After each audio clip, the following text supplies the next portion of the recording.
Hi nail buddies, welcome back to my YouTube channel. For today's video, we will be testing out these Rosalind products, the acrylic powder and liquid from Shopee. It's very affordable, but let's try how user-friendly it is. I have here my new practice hand from Shopee. I just inserted the nail tips here that I also bought from Shopee. So, what I'll first do is test this out on a tissue paper. I'm gonna start, we have here color red, purple. I think this is a white one, the blue one, and the pink one.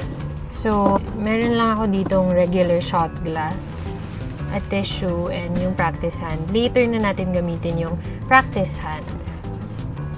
So, start tayo sa acrylic liquid. So, again, this is my first time. I'm using a regular brush. So, yeah.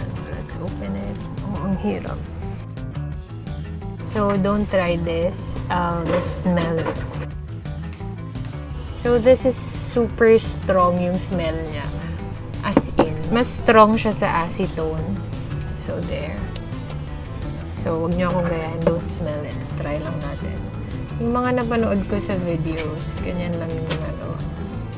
We're gonna start with the color violet. Wish Me Luck. So, let's see. Okay. Okay. So, pick up mo lang siya and spread. Okay, that's the violet one. If hindi nyo alam, yung acrylic kasi, mag-isa siya nagsiset. So, no need for UV lamp, ganyan. Pero yung disadvantage naman ng acrylic is yun na, smelly siya. Tapos, yeah, matapang. Matapang yung amoy. Yun, actually, yun lang. So, red now. Ganyan. Ay! Nahulog. So, ganyan. So, si red, yan. Dapat hindi masyadong wet yung brush. So, dapat tanggalin yung excess para hindi siya liquidy. So, for the blue one, masyadong liquidy. Ang hirap niyang i-control. Okay, mahirap pala siyang i-control talaga. Important raw to clean the brush. Okay, for the pink one. Oh, so pretty, oh. Oh no, I think humawa yung color. Yun yung mahirap pala, humahawa yung kapag may natitirang acrylic sa loob. Look, ayun o, may acrylic sa loob ng brush. Kukulay yung buong acrylic liquid. Kaya dapat onti-onti yung paglagay mo. Anyway, try nating tanggalin. But it's really hard na oh. Parang nag-set na siya sa brush. Yan yung mga disadvantage. Sticky pa yung violet. So, matagal-tagal rin pala siyang mag-set. Or marami lang akong nalagay na acrylic liquid. I'm not sure. So, naubos na siya. Lagay ulit tayo ng konti. Onti lang.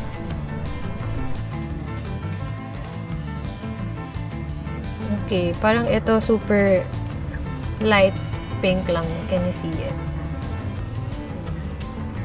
So, light pink lang talaga siya. So, this is the white one. There. Okay. This is the clear one.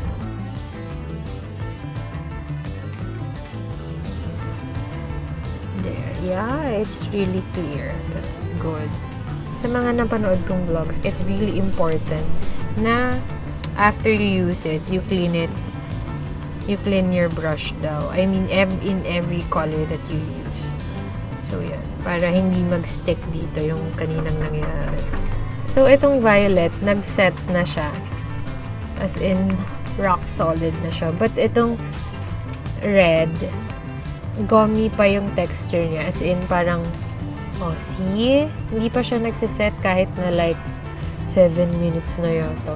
So, ito rin, medyo gummy pa yung consistency niya. The pink one, nag-set na siya ng onte. Pati itong white. So, try na natin siya ngayon sa fake hand natin. Here. Oh no, dumikit na iwan. Okay. Nahulog siya. So, is it like user-friendly? Yeah, nasa scope ko naman. Wait. Oh, okay. Yeah.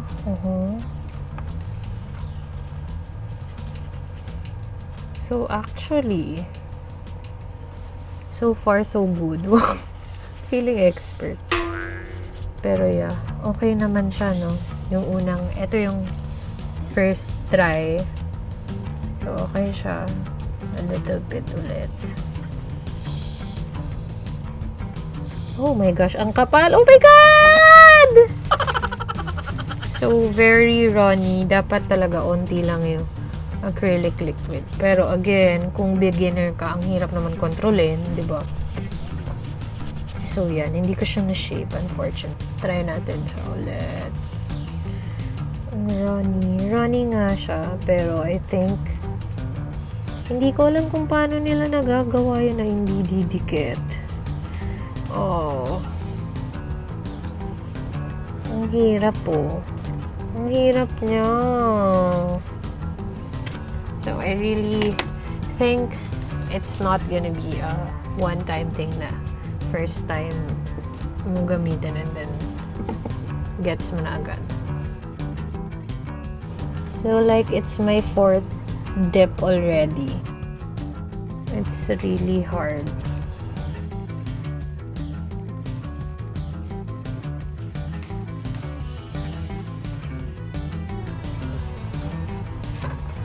So, I think it's gonna be our last dip.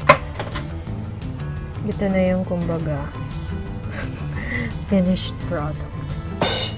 Here. We're gonna do the blue one now. Just to try it. If we will get better like in one practice session. Oh my gosh, lumikit siya sa practice hand ko. Okay, this one I did here is too liquidy. Hindi ko siya na-forman lang.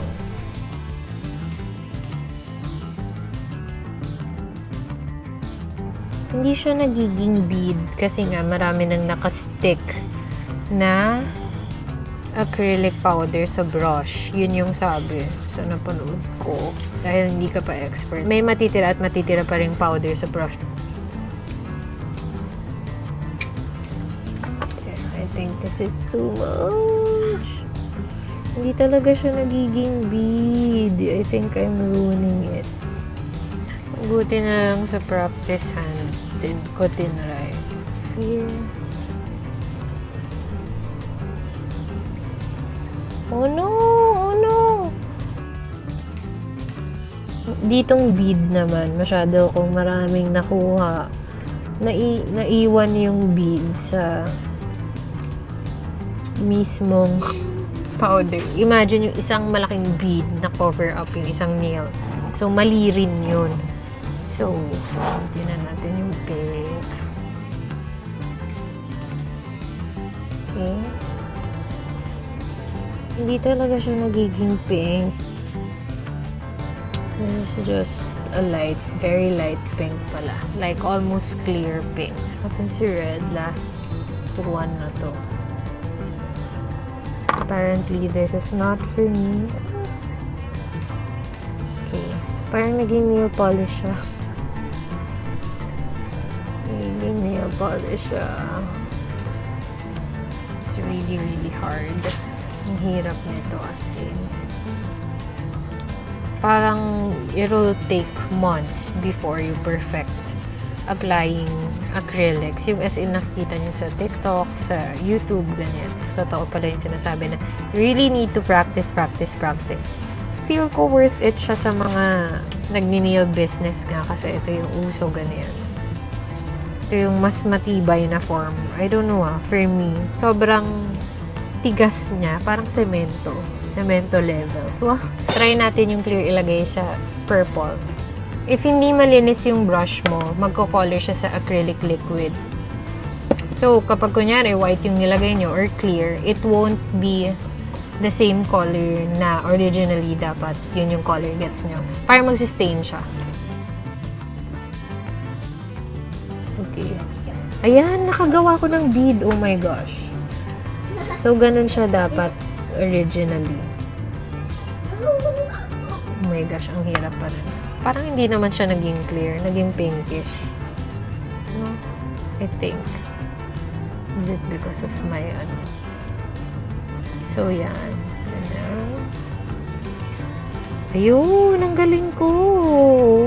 Ganun dapat yung effect. Nakita nyo ba? Dapat nakaya nyo na siyang i-manipulate, i-sculpt.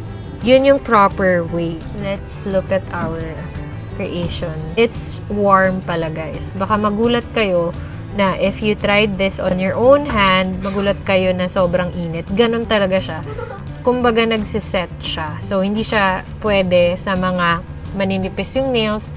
Kasi if the UV light hurts you, mas lalo to. Kasi ang init niya talaga, legit na mainit. Lahat siya mainit pag nagsiset na. So, hindi pa ito tapos. So, ito yan niya. There.